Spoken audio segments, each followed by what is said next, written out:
భారతదేశంలో అత్యంత రహస్యమైన గ్రామాల్లో ఒకటి మయోంగ్. ఇవాళ నేను మీకు భారతదేశంలో అత్యంత మిస్టీరియస్ గ్రామాల్లో ఒకటైన మయోంగ్ గురించి చెబుతాను. రాష్ట్రంలోని ఈ గ్రామాన్ని చాలామంది భారతదేశం బ్లాక్ మ్యాజిక్ క్యాపిటల్ అని పిలుస్తారు. మయోంగ్ అనే పేరు మాయా అనే సంస్కృత పదం నుంచి వచ్చింది.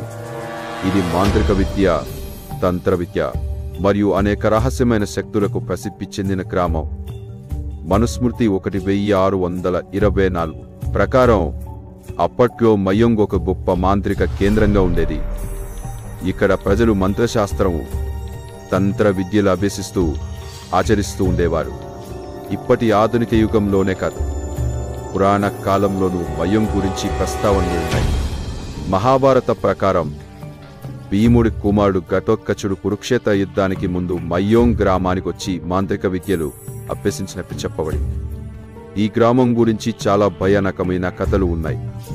బ్లాక్ మ్యాజిక్ ప్రదర్శన కోసం ఇక్కడ పూర్వం మనుషులను బలిచ్చేవారని చెబుతారు. భారత పురావస్తు శాఖ ఎస్ఐ అధికారి హెచ్.ఎన్.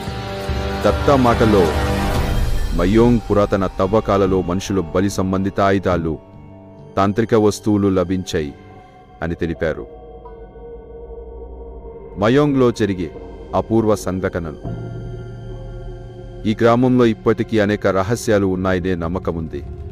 మనుషులు కనపడకుండా మాయమవడం, పశువులు, జంతువులు వేరే రూపంలో మారిపోవడం, మంత్రశక్తులతో ప్రత్యక్షంగా ప్రభావం చూపడం, ఇలాంటి సంఘటనలపై చాలా కథలు ప్రచారంలో ఉన్నాయి.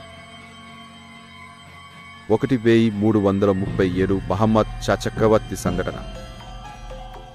మహమ్మద్ షా 1,00,000 గుర్రపు సైనికులతో అస్సాంని ఆక్రమించేందుకు ప్రయత్నించాడు. తన సైన్యం మయోంగ్ అటవికి ప్రవేశించిన వెంటనే అదృశ్యమైందని చెబుతారు.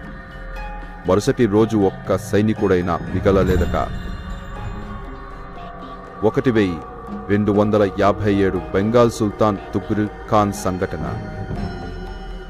బెంగాల్ సుల్తాన్ తుగ్రిల్ ఖాన్ అస్సాంని గెలుచుకోవాలని మయోంగ్ వైపు తన సైన్యాన్ని పంపాడు. కానీ ఆ సైన్యం అక్కడకు చేరిన తర్వాత ఏమైందో ఎవరికీ తెలియలేదు. ఈ గ్రామంలో ఇంకా ఎన్నో అపరిష్కృతమైన రహస్యాలు ఉన్నాయి. ఇక్కడి ప్రజలు ఇప్పటికీ కొన్ని తాంత్రిక విద్యలను ఆచరిస్తూ ఉన్నారని కొందరు నమ్ముతారు. మయోంగ్ నిజంగా ఒక మాంత్రిక గ్రామమేనా, లేదా వీటన్నీ కేవలం అపోహలేనా? ఈ రహస్యాల గురించి మరింత తెలుసుకుందాం ఇంకోసారి.